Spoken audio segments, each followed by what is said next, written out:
Oke, terima kasih teman-teman semua yang sudah hadir pada pertemuan ini. Bapak ucapkan selamat datang kepada kalian semua. Assalamualaikum warahmatullahi wabarakatuh. Pada pertemuan yang kelima ini kita akan membahas dari saham dan obligasi. Pertemuan kelima ini merupakan kelanjutan dari pertemuan keempat yang sebelumnya kita bahas terkait dengan time value of money. Nah, berikutnya kita bicara tentang saham dan obligasi. Tentu tidak terlepas dari beberapa hal yang menjadi tujuan kunci kita. Yang pertama, mahasiswa mampu menjelaskan, menghitung, dan memahami tentang jenis dan fitur obligasi, kemudian harga nilai obligasi dan mengapa berfluktuasi, kemudian rating obligasi dan maknanya. Yang keempat, dampak inflasi terhadap tingkat bunga, kemudian term of reference, term of structure atau tingkat bunga ya, dan yang mempengaruhi besaran yield obligasi. Kemudian bagaimana harga saham dipengaruhi oleh pembayaran dividen dan tingkat pertumbuhan dividen. Kemudian menghitung harga saham menggunakan model pertumbuhan dividen. Nah, berikutnya yang pertama adalah kita berbicara terkait dengan obligasi. Nah, obligasi adalah kontrak jangka panjang antara peminjam dan yang meminjami. Obligasi atau bond adalah surat tanda berhutang promissory note jangka panjang yang dikeluarkan oleh perusahaan. Obligasi merupakan janji tertulis untuk membayarkan sejumlah uang tertentu pada tanggal tertentu di masa akan datang beserta bunga setiap tanggal tertentu. Kemudian pihak yang memberikan pinjaman kreditor, sedangkan orang yang menerima pinjaman debitor. Bunga obligasi adalah bunga atas nilai nominal obligasi pada tingkat bunga tertentu yang dibayarkan kepada kreditor. Obligasi dapat dibeli dan dijual di pasar obligasi. Pada saat jatuh tempo maturity date, pemegang obligasi menerima nilai nominal obligasi. Harga pasar obligasi, market quotation, adalah harga pasar sekarang dari suatu obligasi. Obligasi yang dihargai di bawah harga nominalnya dijual dengan potongan atau diskon. Obligasi yang dihargai di atas harga nominalnya dijual dengan harga premium. Di sini kita mengetahui bahwa pengertian dari obligasi dan sifat-sifat dari obligasi tersebut. Nah, di slide ini kita akan mengetahui bahwa obligasi yang dibeli di antara tanggal bunga obligasi, pembeli membayar kepada penjual sebesar bunga yang diterima dari tanggal pembayaran terakhir bunga obligasi sampai tanggal pembeli obligasi. Biasanya dalam menghitung obligasi kita menggunakan rumus ini.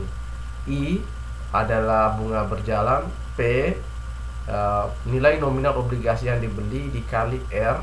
R ini tingkat obligasi tahunan, tingkat rate obligasi tahunan. Kemudian dikali T, T ini waktu terakhir dari tanggal pembayaran bunga sampai dengan tanggal pembelian. Nah, rumus ini bisa aplikasikan dalam menghitung besaran obligasi yang akan dikeluarkan oleh suatu institusi atau perusahaan. Obligasi berikutnya adalah ada T juga untuk 1 bulan. Ini contoh teman-teman. T untuk 1 bulan sama dengan 30 hari dan 1 tahun sama dengan 360 hari. Nilai total harga pembelian selembar obligasi yang dibeli antara tanggal bunga obligasi adalah jumlah harga pasar dan bunga obligasi accrued.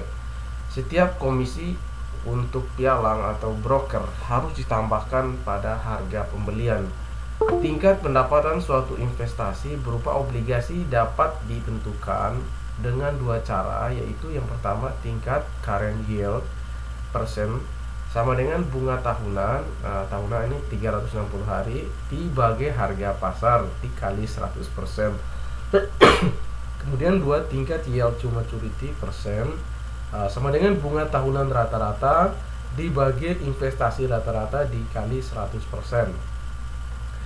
Keterangan bunga tahunan rata-rata sama dengan bunga total ditambah nilai nominal dikurangi harga beli dibagi jumlah tahun jatuh tempo, atau investasi rata-rata sama dengan harga beli ditambah harga nominal kita bagi 2. Kemudian berbicara tentang rating obligasi. Rating obligasi ini penting sekali bagi perusahaan maupun bagi kreditor ataupun bagi investor gitu ya, debitor, kreditor. Hal ini penting untuk melihat tingkat risiko dari obligasi itu. Semakin tinggi rating obligasi ini, maka kinerja atau obligasi yang dikeluarkan oleh instansi tersebut ya sangat bagus ya, dari sisi kualitas, dari sisi risikonya juga sangat bagus atau sangat rendah. Rating obligasi sebagai alat untuk mengukur kemampuan dan keinginan emiten dalam membayar bunga atau kupon dan pokok pinjaman secara tepat waktu sesuai dengan kondisi perusahaan. Peringkat obligasi dikeluarkan oleh lembaga independen yang secara khusus bertugas untuk memberikan peringkat atas semua obligasi yang diterbitkan perusahaan. Misalnya Pevindo atau Pemeringkat Efek Indonesia dan PT Kasnik Kredit Rating Indonesia.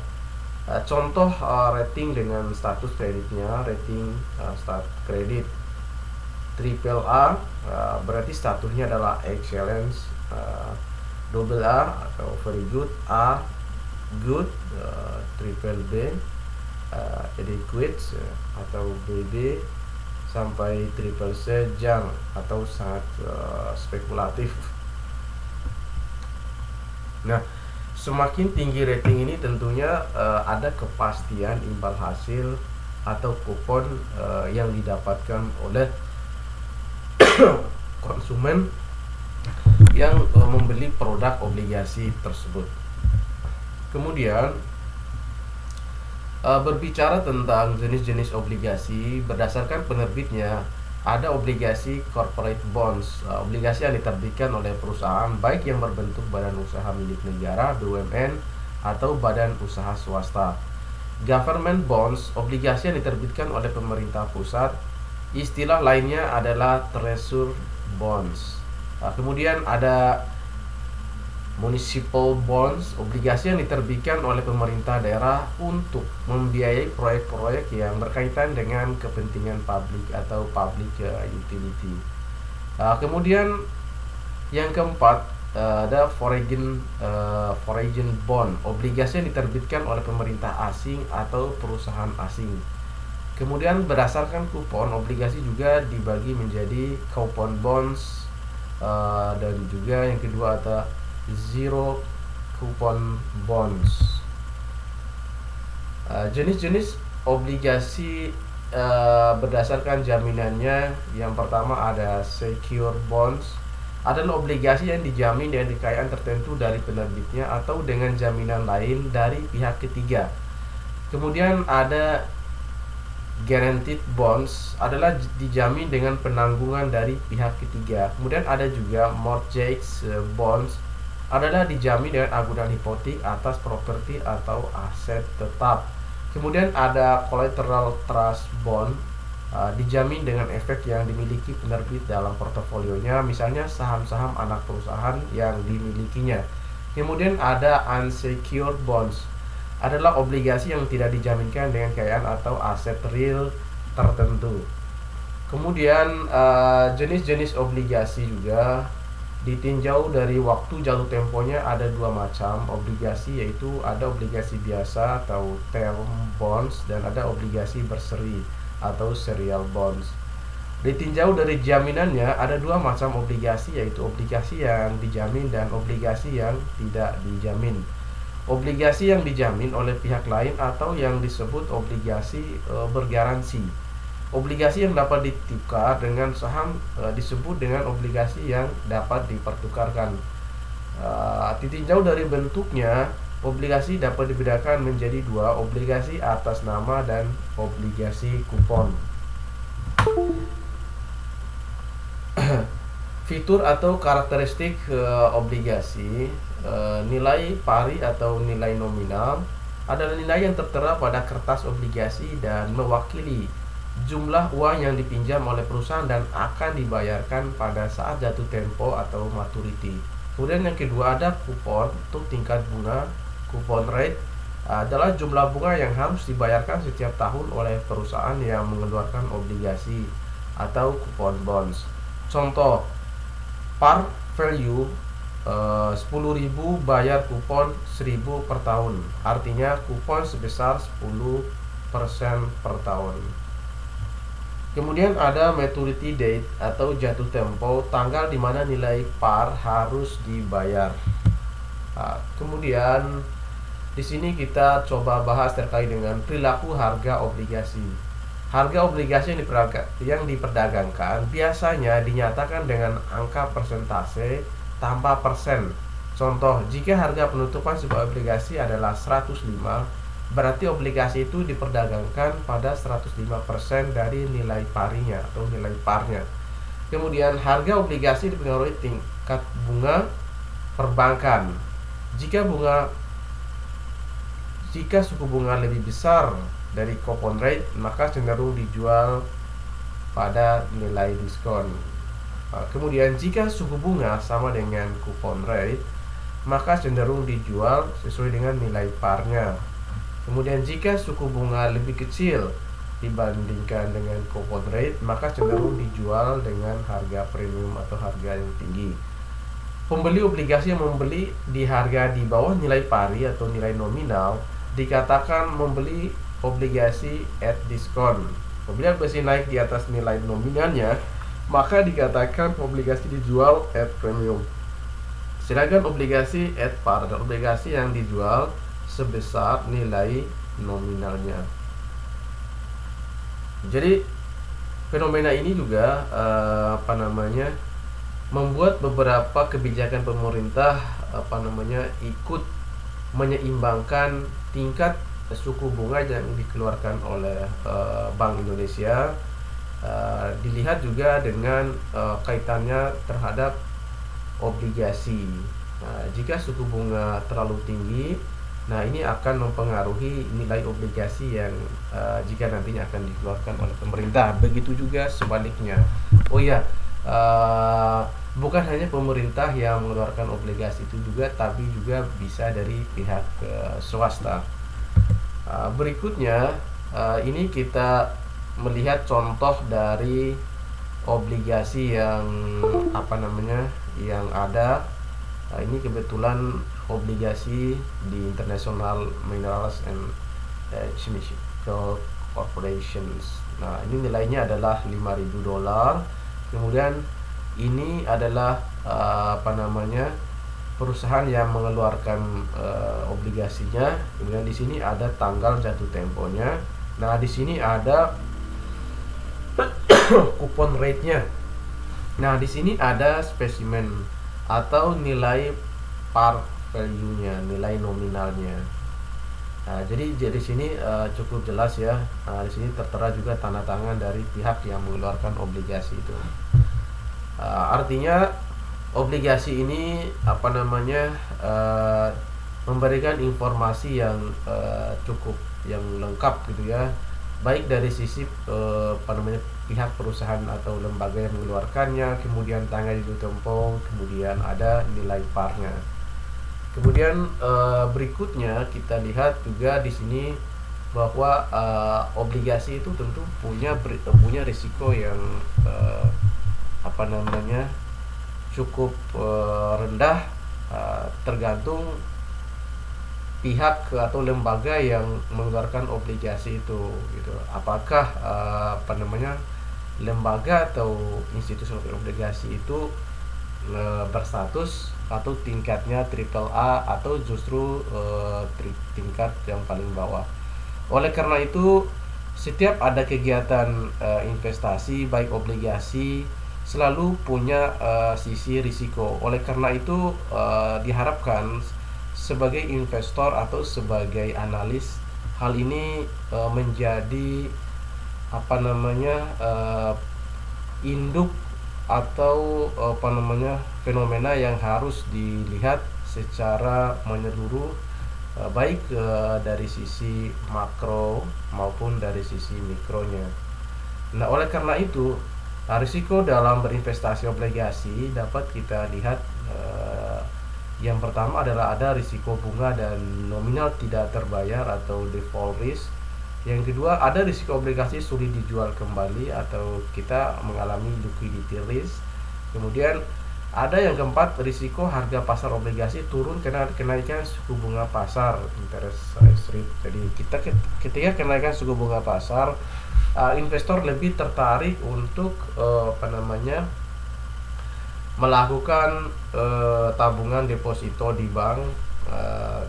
Kemudian sebaliknya, ketika suku bunga turun, maka investor akan mempertimbangkan untuk membeli atau menanamkan investasinya di surat obligasi. Nah, dari 3 poin ini tentunya risiko yang yang sering terjadi di setiap obligasi dan cenderung dihadapi oleh beberapa investor. Kemudian berikutnya, di samping risiko juga obligasi juga mempunyai beberapa keuntungan. Berikut kita coba ilustrasikan bahwa ada sebuah kasus di mana obligasi itu bernilai parinya adalah 100 juta dengan harga at discount 90 atau dijual pada di bawah harga nilai parinya ya, 90%, jadi 90 juta. Dengan masa jatuh temponya adalah obligasi tersebut memberikan kupon tetap sebesar 16% per tahun dan dibayarkan setiap tahun. Nah, masa jatuh temponya itu 5 tahun ya. Berapa perolehan yang diterima investor sehingga jatuh temponya? Nah, yang perlu kita lihat dulu bahwa perolehan kupon atau bunga yakni sebesar 16 juta per tahun. Rumusnya adalah 16% dikali 100 juta selama 5 tahun. Kemudian di akhir tahun kelima kita juga memperoleh kembali nilai pari dari obligasi tersebut, yakni sebesar 100 juta. Karena membeli pada harga diskon 90%, maka terdapat juga keuntungan dari nilai diskonnya, yaitu ada selisih, yaitu 10 juta. Kita hitung dari 100 juta dikurangi 90 jutanya. Kemudian kita mendapatkan hasil bahwa jadi harga perolehan investor selama menyimpan obligasi tersebut hingga jatuh temponya adalah kupon selama 5 tahun ditambah dengan nilai diskontonya. Oke, kupon 16 juta per tahun ditambah 10 juta. Inilah yang menjadi keuntungan dari investor menanamkan uangnya di obligasi. Kemudian berikutnya kita juga melihat contoh soal di sini ya. Ada sebuah obligasi dengan nilai pari 100 juta dengan harga diskon 85 juta ya. Jadi masa jatuh temponya 5 tahun. Obligasi tersebut memberikan kupon tetap sebesar 14% ya per tahun dan dibayarkan setiap tahun. Berapa keuntungan diterima investor selama memegang obligasinya jatuh tempo? Nah, untuk menjawab soal ini kita bisa menggunakan rumus yang di slide yang sebelumnya. Jadi 100 juta dikurangi 95 juta itu adalah nilai diskonnya. Kemudian 14% dikali 100 juta, itulah kita peroleh nilai kupon atau bunga yang kita dapatkan di setiap tahunnya. Nah, total antara 100 juta di hasil 1 juta dikurangi 85 dan hasil dari 14% dikali 100 juta, itulah keuntungan yang didapatkan oleh investor yang memegang obligasi ini. Oke, berikutnya kita rinci bahwa dari soal tersebut kita bisa menggunakan rumus yang di atas ya. Jadi 14% dikali 100 juta itu adalah hasilnya 14 juta selama 5 tahun. Kemudian di akhir tahun kelima kita mendapatkan keuntungan juga dari nilai diskonto yang kita beli tadi adalah 15 juta karena penjual obligasi menjual pada at diskon atau di bawah nilai parinya, sehingga kita mendapatkan selisihnya adalah 15 juta. Kemudian kita juga bisa melihat perolehan secara keseluruhan bahwa 5 tahun 70 juta kemudian ditambah 15 juta sama dengan 85 juta. Jadi selama 5 tahun itu kita mendapatkan uang dari hasil investasi kita adalah 85 juta. Di sini kita melihat juga contoh lain ya. Ada PTX membeli sebuah obligasi dengan nilai pari 100 juta dengan harga diskon 90% atau 90 juta. Maka jatuh tempo 5 tahun lagi ya, masih jatuh temponya. Obligasi tersebut memberikan kupon tetap sebesar 16% per tahun ya. Ya, penyelesaian soal ini hampir sama dengan penyelesaian soal di slide yang sebelumnya. Oke, teman-teman. Di sini juga kita bisa melihat penilaian dari obligasi itu. Obligasi berarti penentuan harga obligasi pada penilaian sekuritas termasuk obligasi. Pada umumnya digunakan konsep nilai sekarang atau present value. Nilai prinsip ini dengan prinsip ini nilai obligasi akan ditentukan oleh nilai intrinsiknya. Nilai intrinsik obligasi bisa diestimasi dengan mendiskonto sebuah aliran kas yang berasal dari pembayaran kupon ditambah pelunasan obligasi sebesar nilai par pada saat jatuh temponya. Oke. Kemudian berikutnya bahwa dampak suku bunga terhadap inflasi. Ketika suku bunga rendah, pengaruh yang timbul adalah makin banyak investor atau orang yang meminjam uang. Akibatnya konsumsi bertambah karena uang beredar lebih banyak, ekonomi mulai tumbuh dan efek lanjutannya adalah inflasi akan naik. Dampaknya sebaliknya juga berlaku jika suku bunga tinggi, peminjaman uang makin sedikit, maka inflasi pun akan turun. Inilah sebuah siklus dalam suku bunga terhadap inflasi.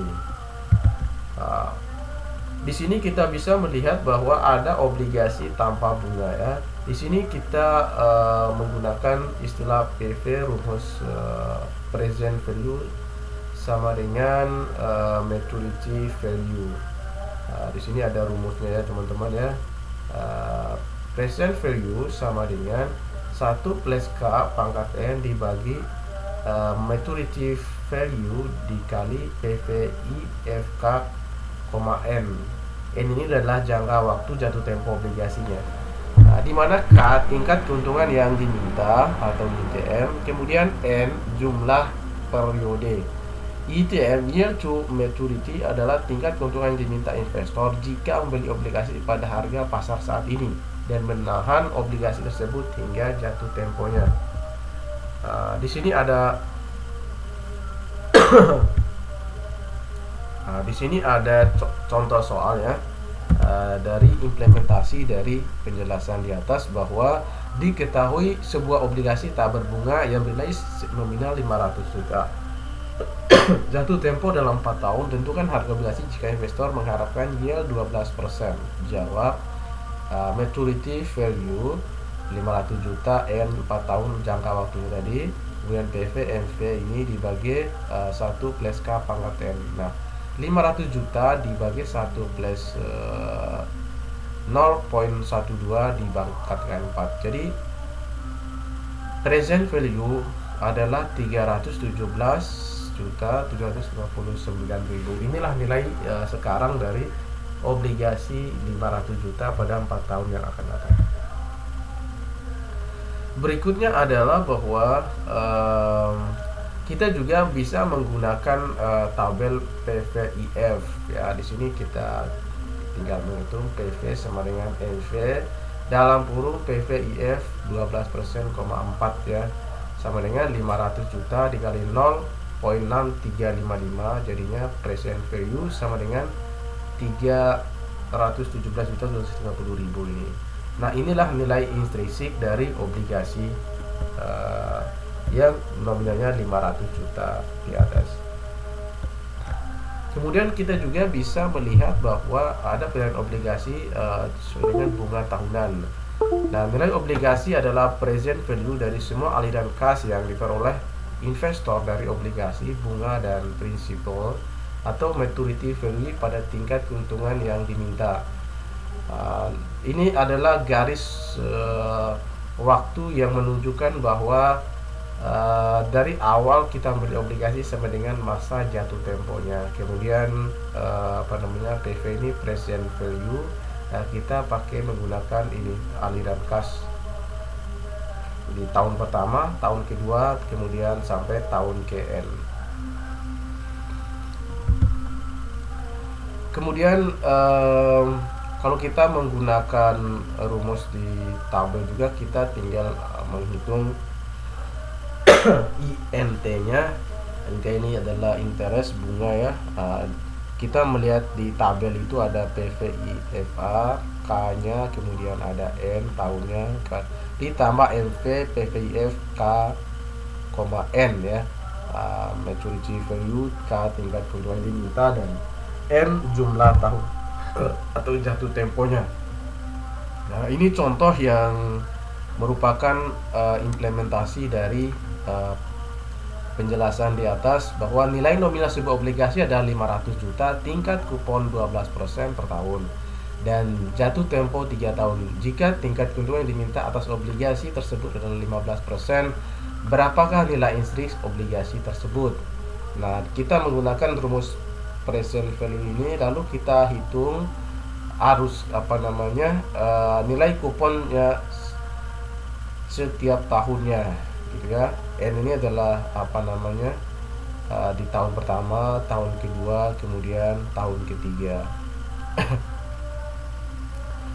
Maka kita akan mendapatkan nilai present value-nya adalah 465.751.62.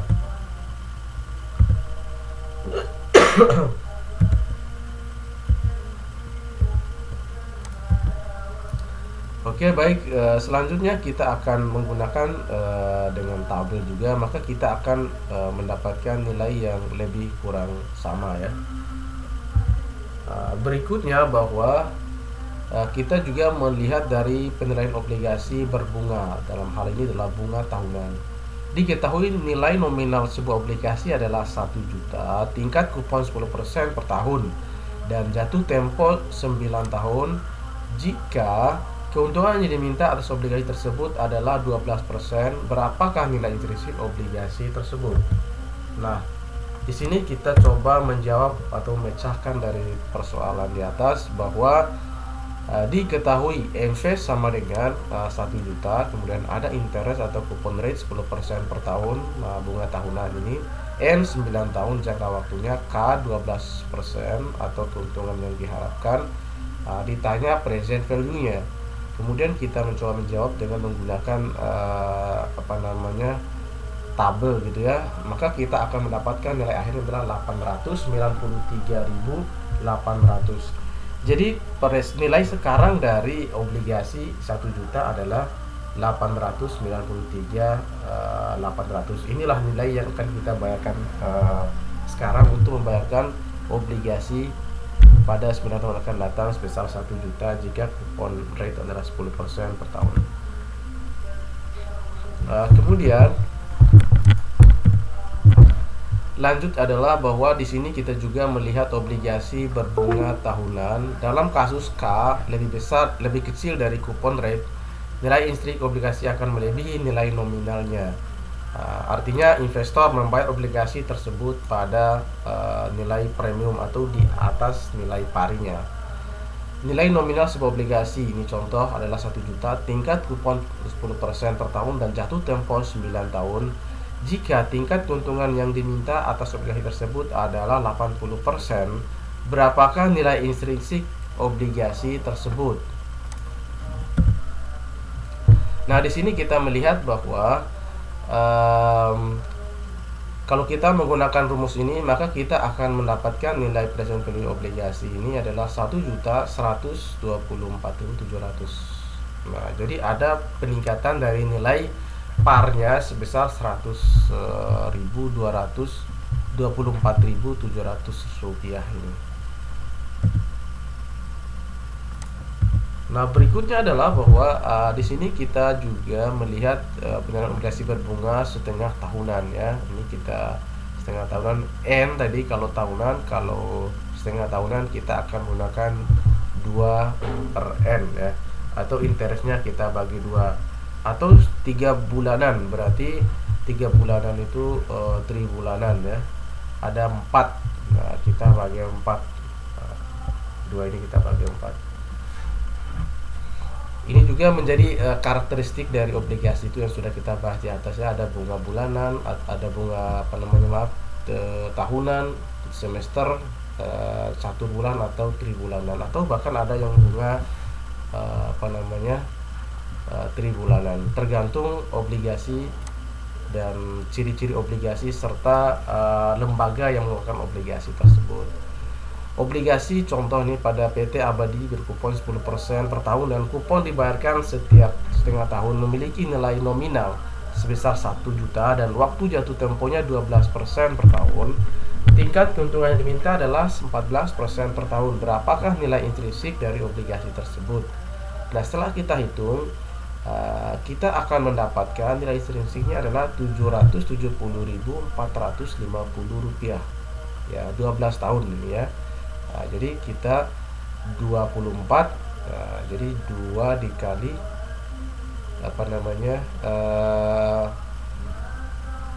jatuh temponya adalah per tahun. Nah, kita lihat ya, per tahun 14%-nya.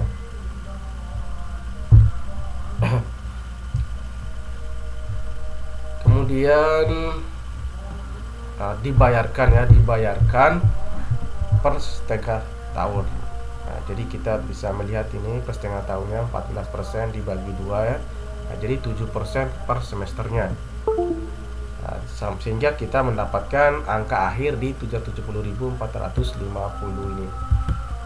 Nah, kemudian berikutnya bahwa kita melihat juga penyerahan obligasi berbunga setengah tahunannya di contoh PT XYZ ini berkupon 12% per tahun, dan kupon dibayarkan setiap setengah tahun. Nah, ini setiap setengah tahunnya atau per semester, memiliki nilai nominal 10 juta dan waktu jatuh tempo 8 tahun. Jika tingkat keuntungan diminta adalah 16% per tahun, berapakah nilai intrinsik dari obligasi tersebut? Nah, di sini kita jawab tadi sesuai dengan contoh soal yang di atas ya. Yang 16% ini 8%, 16% ini K-nya, kemudian 8%, 16%. Kemudian lalu kita mendapatkan angka 600.000 dikali 8,851 ditambah 10 juta MV ininya, nilai ininya 0.292. lalu kita totalkan, maka kita akan mendapatkan nilai akhir dari present value adalah 8.230.600.000. Jadi nilai intrinsik obligasi tersebut adalah 8.230.600. Artinya obligasi ini at diskon ya, di bawah nilai parnya. Kemudian kita juga bisa melihat dan menghitung jatuh temponya atau yield to maturity-nya. YTM adalah tingkat pengembalian yang diminta atas suatu obligasi jika dibeli dengan harga sekarang dan disimpan hingga jatuh temponya. Yield to maturity bisa menggunakan rumus ini, INT, interest suku bunga, kita buka kurung MV dikurangi PV dibagi N. Kemudian kita pembaginya MV plus PV dibagi 2 ya, yield to maturity-nya. Kita lihat contoh di sini, berapakah yield to maturity YTM dari obligasi dengan nilai nominal sebesar 1 juta dan nilai sekarang adalah 761.000. Jangka waktu obligasi tersebut adalah 12%, adalah 12 tahun dan kupon dari obligasi ini adalah sebesar 8% per tahunnya. Nah, lalu kita masukkan ke angka rumus ini INT 80.000 ya. Kemudian interestnya ini 88% dikali 1 juta ya. Udah. Kemudian kita hitung, maka kita akan mendapatkan yield to maturity-nya adalah 0,1135 atau kita mendapatkan YTM-nya 11,35% aja. Kemudian kita juga bisa menghitung yield to maturity di soal lain. Di sini adalah berapakah yield to maturity dari obligasi dengan nilai nominal sebesar 1 juta dan nilai sekarang 893,80 jangka waktu obligasi adalah 9 tahun dan kupon dari obligasi ini adalah sebesar 10% per tahun. Setelah kita menghitung, kita mendapatkan yield to maturity-nya adalah 11,8 atau bisa dikeluarkan menjadi 12% per tahunnya. Berikutnya bahwa ada contoh soal lain. Di sini adalah obligasi XYZ dibeli dengan harga 94,25%, memiliki kupon tahunan sebesar 16% dan memiliki waktu jatuh tempo 4 tahun. Berapakah YTM-nya? Yang YTM-nya adalah di sini kita dapat melihat di sini angka 17,95%. Nah, di sini ada contoh soal obligasi yang mungkin di dalam bentuk tabel. Di sini ada nama obligasinya, kemudian bunganya, ada periodenya, kemudian ada jatuh temponya. Ternyata periodenya adalah semester ya. Kemudian ada yieldnya, yang bagi yield di sini adalah 10% dan volume yang paling besar adalah di obligasi E. Dengan dari tabel ini kita dapat melihat harga ya, perubahan harga dari A sampai E itu A ada perubahan harga kenaikan 40%, B plus 125, C justru minus 20, kemudian D plus 33, kemudian E plus 25. Nah, yang paling tinggi adalah obligasi A ya, jatuh tempo 3 tahun. Nah, obligasi A ini adalah obligasi yang berkinerja bagus dan sangat menarik. Kemudian contoh lain dari obligasi ini, yang pertama adalah tentukan harga pasar sebuah obligasi A pada tabel sebelumnya bernilai 40% pada tingkat harga penutup. Nah, ini kelanjutan dari soal di atasnya. Kemudian tentukan harga pasar 4 buah obligasi D bernilai 2.000 berdasarkan harga penutup sebelumnya. Tentukan harga pasar sebuah obligasi C 50.000 pada harga terendah. Nah, di sini kita coba melihat jawaban dari soal di atas. Harga penutup adalah obligasi A pada 1.125. Kemudian harga pasar obligasi 40.000 kita hitung dibagi 1.000 dikali 1.125, artinya ada perubahan 5.000 yang menjadi 45.000. Kemudian nilai obligasi D ya hampir sama ya, 820 dikurangi 33, kita akan mendapatkan nilai harga penutup sebelumnya 787. Kemudian harga pasar 4 buah obligasi D senilai 2.000, 4 kali 2.000 dibagi 1.000 dikali 780 sama dengan 6.296. Nah, begitu juga di jawaban yang C ini ya, harga pasar 50.000 dibagi 1.000 ya, dikali 1.125, 1.250 sama dengan 62.500. Nah, berikut juga ini ada contoh soalnya. Tentukan harga pasar sebuah obligasi A pada tabel sebelumnya bernilai 40.000 pada tingkat harga penutup. Kemudian tentukan harga pasar 4 obligasi D bernilai 2.000 berdasarkan harga penutup sebelumnya. Nah, ini soalnya hampir sama dengan case yang di slide sebelumnya ya. Ini juga menjadi latihannya teman-teman, tinggal diisi berapa nilai dari titik di sini. Kemudian contoh soal lain juga, ini ada pembayaran bunga atas lembar obligasi 50.000, 8% dilakukan pada tanggal 1 Februari dan 1 Agustus pada tanggal 8 April obligasi tersebut terjual. Tentukan bunga berjalan obligasi tersebut. Nah, ini juga menarik di sini. Februari sampai dengan 1 April, 2 kali 30 kan, 2 bulan 50 hari. 1 April sampai dengan 8 April itu ada 7 hari kerja. Nah, totalnya adalah sekitar 67 hari. Kita coba menghitung bunga berjalan, I interest, nilai present value-nya, R suku bunganya, T jangka waktunya. Nah, lalu kita mendapatkan nilainya 744,44 rupiah. Nah, di sini juga kita lanjut pada poin kedua, bicara tentang saham. Bicara tentang saham adalah investasi dalam saham dikelompokkan sebagai investasi jangka panjang. Biasanya dilakukan dengan tujuan sebagai berikut: untuk mengawasi perusahaan lain, untuk memperoleh pendapatan yang tetap setiap periode, untuk membentuk suatu dana khusus, untuk menjamin kontinuitas suplai bahan baku, serta untuk menjaga hubungan antar perusahaan. Nah, di sini kita melihat ada beberapa saham ya. Ada saham biasa dan saham preferen.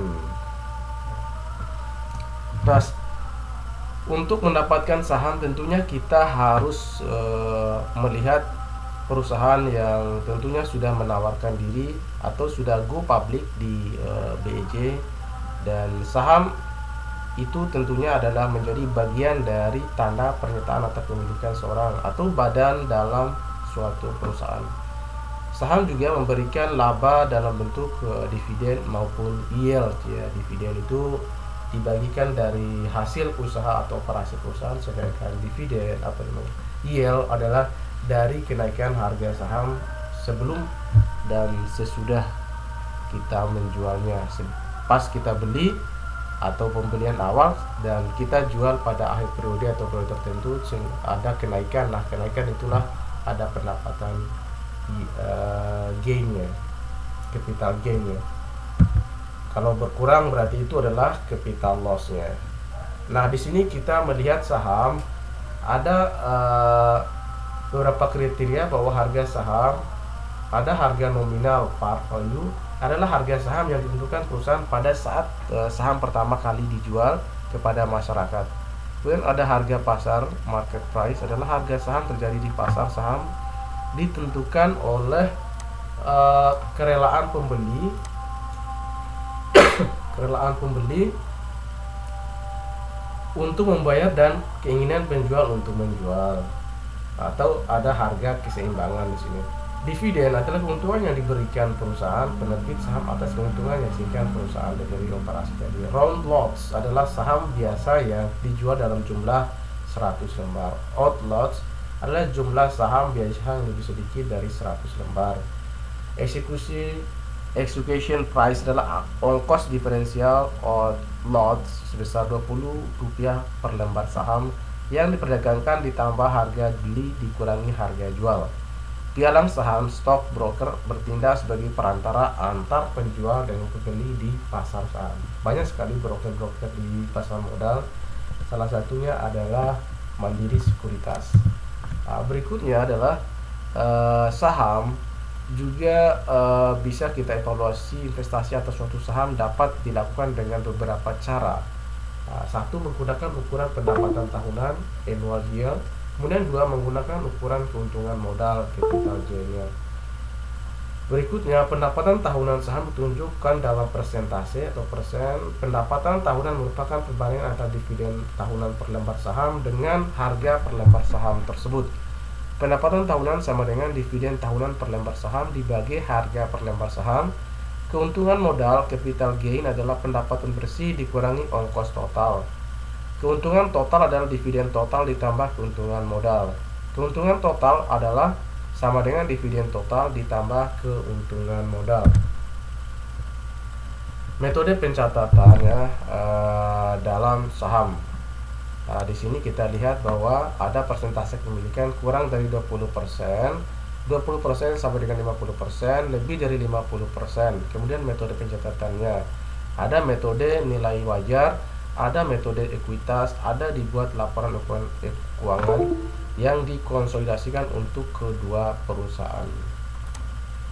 Kemudian berikutnya bahwa untuk melihat persentase kepemilikan kurang dari 20%, perlakuan akuntansi atas investasi dalam saham yang presentasi menggunakannya kurang 70% dibedakan menjadi dua. Investasi dalam saham yang tersedia untuk dijual lagi, available for sale, kemudian investasi dalam saham untuk diperdagangkan trading. Menurut PSAK nomor 50, investasi yang termasuk dalam kelompok tersedia untuk dijual dapat disajikan sebagai aktiva lancar atau aktiva tidak lancar dalam neraca berdasarkan keputusan manajemen.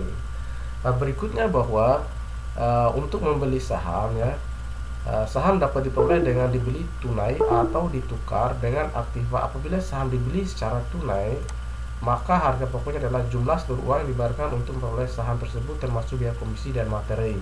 Jumlah harga pokok tersebut dengan mendebit rekening investasi dalam saham. Apabila saham diperoleh dengan penukaran aktiva, maka harga pokok akan tercatat sebesar harga pasar aktiva atau sebesar harga pasar saham tersebut. Ini juga mekanisme pembelian juga bisa kita ikuti dengan menjadi member pada sekuritas saham seperti Mandiri Sekuritas dan lain sebagainya. Ketika kita masuk ke sana, kita akan melihat dan kita akan bisa meninjau dan melakukan transaksi secara tunai setelah memilih dan memilah saham yang potensial untuk kita beli. Kemudian lalu kita menyiapkan uang yang tersedia dalam tabungan investasi kita atau rekening investasi kita. Kemudian berikutnya adalah bahwa ada beberapa penyesuaian dividen pembagian dividen perusahaan yang diperoleh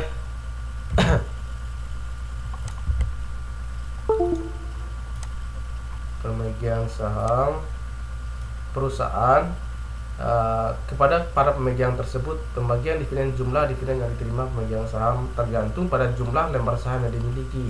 Dividen yang dibagi dapat berbentuk uang tunai, aktiva, saham kas dan atau saham itu sendiri, dan saham baru atau stok dividen.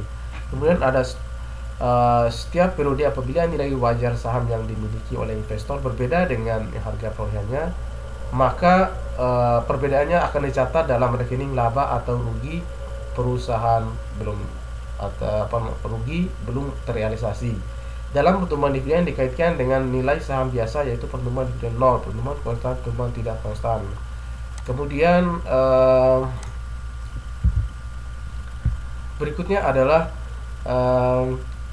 nilai saham dengan pertumbuhan dividen 0. Nilai saham sama dengan PO sama dengan D1 dibagi 1 plus KS pangkat 1 plus D2 dikali 1 plus KS di pangkat 2 dan seterusnya. PO adalah nilai saham atau pasar aktual pada saat ini. D dividen saham biasa yang diharapkan oleh investor per tahun. KS tingkat pengembalian minimum disyaratkan atas saham. N umur saham pada tahun ke N. Ini contohnya, sehingga kita dapat nilaikan KS adalah 10%. Berikutnya adalah nilai saham dengan pertumbuhan konstan. Di sini pertumbuhan dividen konstan menunjukkan bahwa perusahaan tidak berkembang. Nilai saham pada pertumbuhan konstan itu dengan rumus model Myron J. Gordon dan atau model pertumbuhan Gordon. P0 sama dengan D0 dikali 1 plus G di dalam kurung dibagi KS dikurangi G sama dengan D1 dibagi KS dikurangi G. Nah, P0 nilai saham, D0 dividen saham dibayarkan pada tahun pertama, G pertumbuhan dividen, D1 dividen tahun pertama, D1 sama dengan D0 dikali 1 plus G. Apabila pertumbuhan dividen kontinu dan konstan, maka rate of return sama dengan KS sama dengan D1 dibagi P0 ditambah G, di mana D1 udah bagi P0 adalah hasil dividen yang diharapkan. Contohnya di sini, apabila PTB pada saat ini akan membagikan dividen sebesar 500 pada akhir tahun pertama dan mempunyai laju pertumbuhan dividen sebesar 8% per tahun, sedangkan tingkat pengembalian atau tingkat pendapatannya diharapkan 16% per tahun, maka harga nilai saham saat ini adalah P0 sama dengan D1 dibagi dalam kurus KS dikurangi G sama dengan 500 dibagi dalam kurung 0,16 dikurangi 0,08 sama dengan 6.230. Nilai saham dengan pertumbuhan tidak konstan. Pertumbuhan tidak konstan karena perusahaan tersebut mengikuti daur ulang atau siklus kehidupan pada perusahaan tersebut. Langkah-langkahnya adalah sebagai berikut. 1. Carilah nilai sekarang present value selama pertumbuhan tidak konstan. Kemudian carilah harga saham pada akhir periode pertumbuhan tidak konstan, di mana pada saat itu pertumbuhan telah berubah menjadi konstan, didiskontokan menjadi nilai sekarang. Jumlah kedua unsur nilai tersebut di atas untuk mencari nilai intrinsik saham tersebut. Kemudian berikutnya adalah kita coba melihat atau mengaplikasikan dalam bentuk soal. Apabila saham Ethnic Corporation saat ini memberikan dividen sebesar 500 per lembar saham, laju pertumbuhan dividen GN atau sebesar 10%, sedangkan laju pertumbuhan dividen setelah pertumbuhan tidak konstan sebesar 30% pada 3 tahun pertama, dengan dividen tumbuh konstan kembali sebesar 10% per tahun. Jumlah tahun pertumbuhan tidak normal misalnya 3 tahun. Pada tingkat pengembalian yang disarankan oleh pemegang saham required rate of return sebesar 14%, berapa nilai saham saat ini? Nah, ini kita contoh perhitungkan. Kita coba melihat tabelnya dari 1 sampai 3, kemudian ada kita masukkan di rumus tabel rumusnya, lalu kita hitung DN, kemudian ada PVIF 16%, kemudian ada PV dikali DN. Nah, setelah kita hitung hasilnya, maka kita akan mendapatkan nilai tidak konstan 1892.178. Nah, berikutnya bahwa kita bisa juga yang kedua, contoh soal mencari harga saham pada akhir periode pertumbuhan tidak konstan, akhir tahun ketiga atau P3. Pada saat itu pertumbuhan dividen telah berubah menjadi pertumbuhan konstan awal tahun keempat atau keempat, kemudian diskontonya menjadi nilai sekarang. A. Jawabannya, harga saham pada akhir tahun ketiga sama dengan nilai sekarang atas dividen yang diharapkan dari tahun keempat sampai tahun tak hingga. Sehingga kita menggunakan rumus P3 ini dan memperoleh nilai akhir adalah 20.139.167. Kemudian kedua, nilai sekarang harga saham tahun ketiga P3, dan kita tetap menggunakan persentase 16% di atas, maka kita akan mendapatkan nilai sekarang tahun ketiga adalah di 12.903.16. Nilai selanjutnya ini atau nilai intrinsik saham. Kita coba menghitung P0 nya sama dengan PV dividen ditambah PVP 3 sama dengan 1893.18 ditambah 12.903.16 sama dengan 14.795.34. Jadi nilai saham Ethnic Corporation saat ini nilai intrinsik adalah sebesar 14.795.34. Apabila harga saham yang bersangkutan dinilai terlalu besar, over value, dan sebaliknya bila harganya lebih kecil maka saham tersebut dinilai terlalu rendah atau under value. Berikutnya bahwa kita bisa melihat kelanjutan dari persentase pemilikan jika pemilikannya adalah 20% sampai dengan 5%. Di sini kita melihat kepemilikan saham dengan jumlah 20% 5% akan mencatat investasinya dengan metode ekuitas, equity method. PSAK nomor 15 menyatakan bahwa metode ekuitas adalah metode akuntansi yang mencatat investasi saham sebesar harga perolehannya, cost, dan selanjutnya menyesuaikan dengan perubahan dalam bagian pemilikan investor atas aktivitas bersih perusahaan yang terjadi setelah perolehannya. Laporan laba rugi investor menafsirkan bagian laba atau rugi investor atas hasil usaha perusahaan investe. Dengan demikian, setiap periode akuntansi harga pokok surat berharga harus disesuaikan dengan laba atau rugi yang diperoleh perusahaan investe sebanding dengan persentase pemilikannya. Kemudian laba atau rugi yang dilaporkan oleh perusahaan investe. Laba yang dilaporkan perusahaan investe akan menambah saldo rekening investasi saham yang besarnya sebanding proporsional dengan persentase pemilikan saham. Sebaliknya, jika investasi menderita kerugian, maka investor akan mencatatnya dengan mengkredit rekening investasi saham yang besarnya juga sebanding dengan persentase kepemilikan saham. Kemudian berikutnya, laba atau rugi yang dilaporkan oleh perusahaan investe akan menambah saldo rekening investasi saham yang besarnya sebanding proporsional dengan persentase kepemilikan saham. Sebaliknya, jika investasi menderita kerugian, maka investor akan mencatat dengan mengkredit rekening investasi saham besarnya juga sebanding dengan persentase kepemilikan saham. Kemudian berikutnya kita melihat persentase kepemilikan lebih dari 50%. Nah, di sini ada seluruh saham yang beredar, maka perusahaan investor tersebut tidak disebut induk perusahaan. Laporan keuangan induk perusahaan parent company harus dikonsolidasikan dengan laporan keuangan investasi anak perusahaan atau subsidiary company. Kemudian berikutnya pemecahan saham atau stock split up. Perusahaan dapat memperbanyak sahamnya yang beredar dengan cara mengurangi nilai nominal sahamnya. Nilai ini dilakukan dengan memecah setiap satu lembar saham menjadi 2 lembar dengan menurunkan harga pokok saham tersebut setengah dari harga saham sebelumnya. Kemudian hak beli saham. Hak beli saham ialah hak yang diberikan kepada para pemegang saham untuk membeli saham baru dari perusahaan dengan dalam batas waktu tertentu. Setiap lembar saham yang beredar akan menerima 1 lembar hak beli saham. Apabila seorang memiliki 100 lembar saham, maka ia akan menerima 100 saham hak beli saham. Jumlah saham yang dapat dibeli dengan menggunakan hak beli saham tidak selalu sama dengan jumlah hak beli saham, tetapi tergantung pada ketentuan yang ada. Misalnya dikeluarkan hak beli saham setiap lembarnya dapat digunakan untuk membeli 4 lembar saham baru. Ini berarti bahwa 1 lembar saham baru dapat dibeli dengan menggunakan 4 lembar hak beli saham. Kemudian berikutnya bahwa penjualan atau pelunasan kembali saham. Pada waktu penjualan saham, pelunasan kembali investor mencatat transaksi tersebut dengan mendapat kas dan mengkredit penanaman modal dalam saham. Sedangkan selisih uang diterima kalau rugi tercatat dengan pendebit rekening rugi penjualan atau pelunasan kembali saham, dan kalau selisihnya laba akan mengkredit rekening laba penjualan dan atau pelunasan saham. Kemudian model valuasi saham dan tingkat pertumbuhan dividen.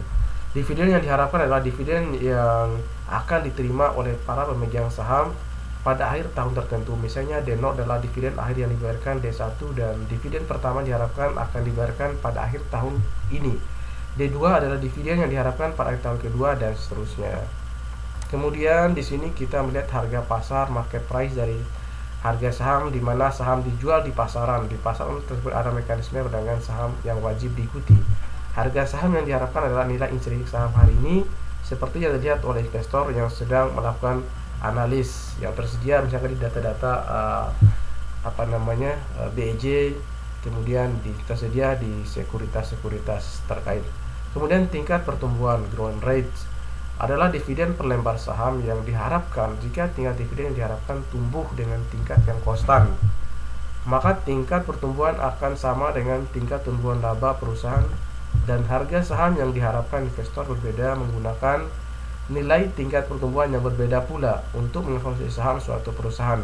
Tapi harga pasar dan nilai intrinsik ditentukan dengan menggunakan basis tingkat pertumbuhan seperti diestimasikan oleh investor marginal.